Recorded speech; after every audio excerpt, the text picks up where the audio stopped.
তাহাজ্জুদের সেজদায় একটি দোয়া পড়লে সম্পদের অভাব হবে না। আল্লাহ তাআলা আপনাকে সম্পদের মালিক বানিয়ে দেবেন। আপনার রিজিকের ভিতরে আল্লাহ পাক রব্বুল আলামিন বরকত দান করবেন। আপনার রিজিকের ভিতরে আল্লাহ তাআলা এমনভাবে প্রশস্ততা দিবেন যে আপনি অবাক হয়ে যাবেন, কারণ আল্লাহ তাআলা চাইলে সব কিছু সম্ভব। এই দোয়াটা নবী সাল্লাল্লাহু আলাইহি ওয়াসাল্লাম নিজে করেছেন। এটা তিরমিজি শরীফের 3500 নম্বর হাদিসের ভিতরে রয়েছে। খুবই চমৎকার একটি দোয়া।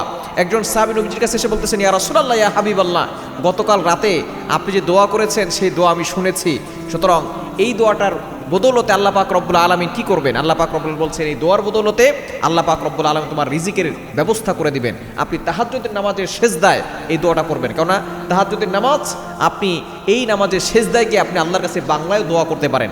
তবে বিশেষ করে আপনি স্মরণ রাখবেন, ফরজ যে নামাজগুলো আছে এই নামাজের সেজদায় গিয়ে আপনি তাসবিহ পড়বেন এবং অন্য কোনো দোয়া পড়বেন না, শুধু তাসবিহ পড়বেন। কিন্তু নফল যে নামাজ আছে সেই নামাজে আপনি সেজদায় গিয়ে আল্লাহর কাছে দোয়া করতে পারেন।